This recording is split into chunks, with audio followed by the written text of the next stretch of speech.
أعوذ بالله من الشيطان الرجيم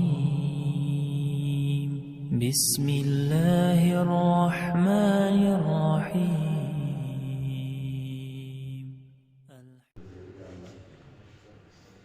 اللہ تعالیٰ کا بہت بڑا احسان ہے، بے حد شکر ہے اس اللہ نے ہمیں فجر کی نماز با جماعت ادا کرنے کی توفیق عطا فرمائی۔ اللہ تعالیٰ سے دعا ہے اللہ تعالیٰ اپنی رحمت کے ساتھ قبول فرمائے، اور باقی نمازیں بھی اللہ ہمیں جماعت کے ساتھ ادا کرنے کی توفیق عطا فرمائے۔ اس آیت کے اندر اللہ تعالیٰ نے بڑی خوبصورت بات بیان فرمائی۔ اس آیت کو جب میں سمجھ رہا تھا، گھر بیٹھ کے اس کا مطالعہ کر رہا تھا، ایک بات مجھے سمجھ آ رہی تھی کہ اللہ تعالیٰ اپنے بندوں سے کتنا پیار کرتا ہے، اللہ اپنے بندوں سے کتنی محبت کرتا ہے۔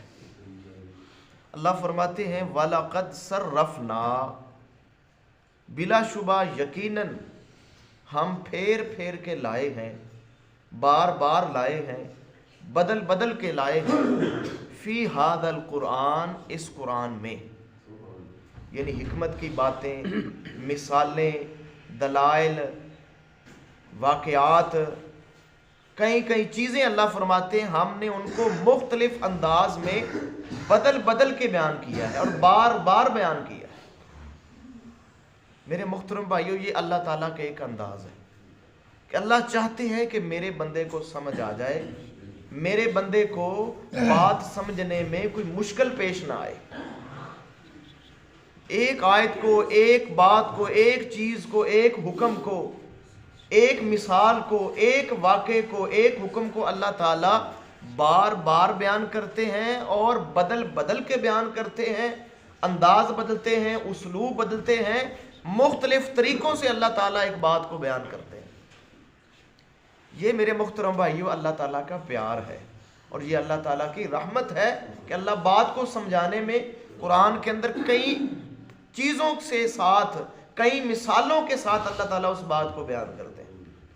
جیسے کل بات ہو رہی تھی کہ مکہ کے لوگ فرشتوں کو اللہ کی بیٹیاں کہتے تھے۔ اب اس کا ذکر اللہ تعالیٰ نے سورہ بنی اسرائیل کے اندر بھی کیا، سورہ نجم کے اندر بھی کیا، سورہ زخرف کے اندر بھی کیا، لیکن مختلف طریقے سے کیا۔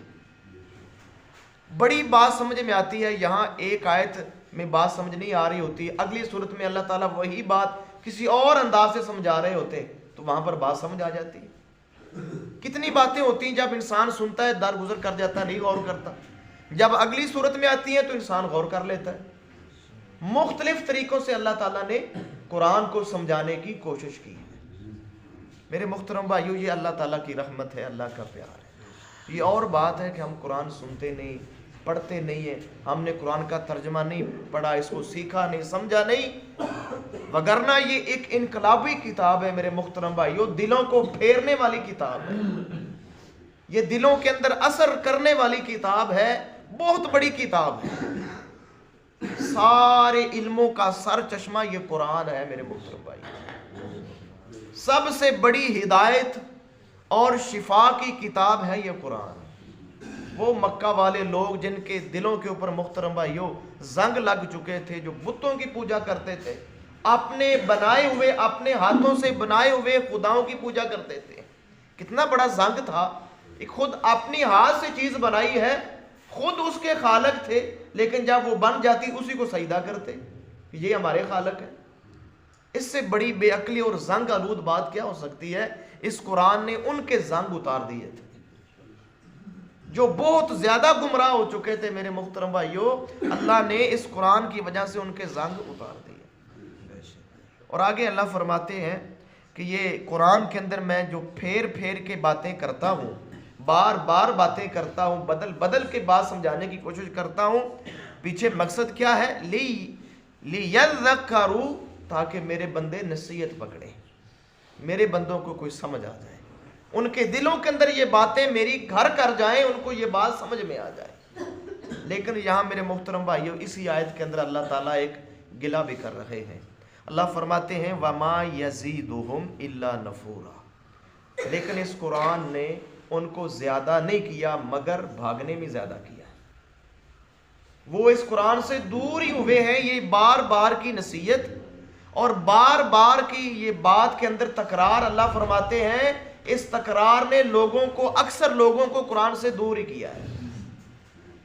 میرے محترم بھائیوں سچی بات ہے کہ جس کا دل میرے محترم بھائیوں صاف ہوگا نا, جو قرآن سننا چاہے گا اور قرآن کے اوپر عمل کرنا چاہے گا, اس کے لیے یہ قرآن رحمت بن کے آئے گا.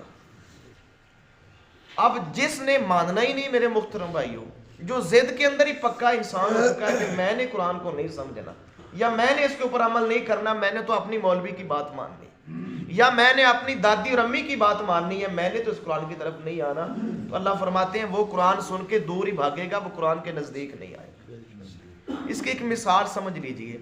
بارش ہوتی ہے, بارش تو ہر جگہ ہوتی ہے, لیکن جو اچھی زمین ہوتی ہے اس کے لیے بارش فائدہ مند ثابت ہوتی ہے. جو زمین اچھی ہے, زرخیز ہے, وہاں بارش فائدہ مند ثابت ہوتی ہے.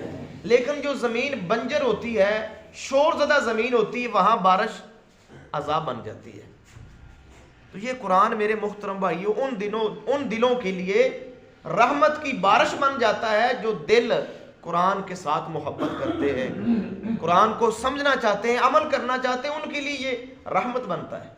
لیکن جو قرآن سن کے بھاگنا چاہتے ہیں, قرآن کے اوپر عمل نہیں کرنا چاہتے, ان کو یہ سمجھ نہیں آتی, وہ یوں سمجھتے ہیں یہ قرآن کوئی نئی بات لگ رہی, ہم تو پہلے یہ کر رہے تھے, ہمارے باپ دادا تو یہ کر رہے تھے, اب ہم کیسے بدلیں, ہم کیسے یہ کام چھوڑیں, یا ہم کام یہ کیسے کریں. میرے محترم بھائیوں ان کو پھر یہ قرآن ان کے لیے نقصان دہ ثابت ہو جاتا ہے.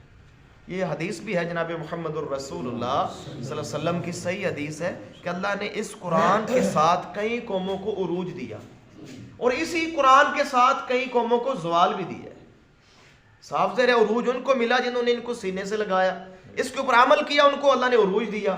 جو اس کو چھوڑ کے بھاگے, اس کو نہ سمجھا, اس کے اوپر عمل نہ کیا, اپنی ضد نہ چھوڑی, وہ تو اور جہالت کے اندر چلے گئے.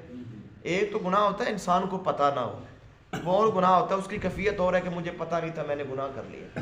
ایک یہ کہ جب پتہ چل جائے قرآن اس سے روک رہا ہے, قرآن سن لیا ہے اور قرآن روک رہا ہے, پھر انسان گناہ نہیں چھوڑتا, تو میرے محترم بھائیوں وہ گناہ اور ہو جاتا ہے, اس کی کیفیت اور بدل جاتی ہے, وہ گمراہی اور زیادہ آ جاتی ہے. جب انسان سن کے نہیں مانتا تو اللہ تعالیٰ کا پھر اس کے اوپر سخت عذاب آتا ہے کہ اللہ تعالیٰ اس کو قرآن سے ہی دور کر دیتے ہیں, وہ اس کو قرآن اچھا ہی نہیں لگتا.